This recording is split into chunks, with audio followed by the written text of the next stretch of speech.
Administration has now put forward a 70-point immigration plan, which calls for easier deportations of people here illegally, a border wall, or a partial border wall anyway, and new limits on chain migration, which is the idea that once you get here, all of your relatives can come. Those are all preconditions for any future amnesty of DACA beneficiaries. Could this be the beginning of real immigration reform? Ethan Bearman hosts a radio program in L.A. He thinks a lot about this, and he joins us tonight. Ethan, thanks a lot for coming on. Thanks, Tucker. So I guess I would just make 2 points. And the first is the most obvious one, which is Trump ran on all this stuff.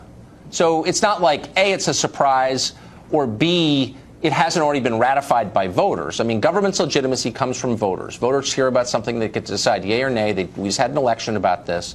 So for Trump to say, I want a wall, well, gee whiz, you know, he said it like 1,000 times during the campaign.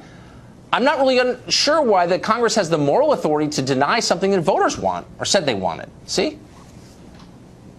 Oh, but the legislative branch is also elected by the voters. And the way our government is set up with the three branches, the legislative branch, by the way the Constitution says, that's where the bills start. Taxing and spending clause comes from Congress. So they're the ones who are responsible for it, and they're responsible to their voters, not on a national scale.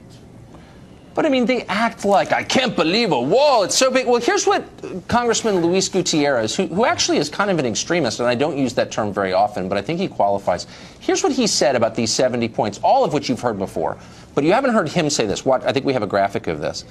He said it's an extension of the white supremacist agenda.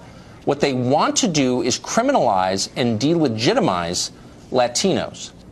Now, you can agree or disagree with some of the details, but there's nothing explicitly racial in these 70 points. They apply to people from any country on the globe of a variety of hues. To say something like that whips people into a frenzy of race hatred. Like, can you agree that rhetoric like that is out of bounds?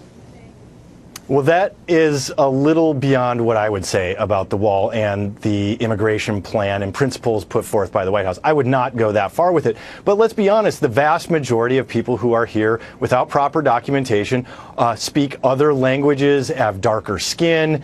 So there would be an undue burden on people of darker skin. But I'm not saying it's white supremacy at all. That went too far. But let's get into some of the details, though, Tucker. I mean, we're talking about heading toward a deportation force. It's an undue burden on people who are here illegally.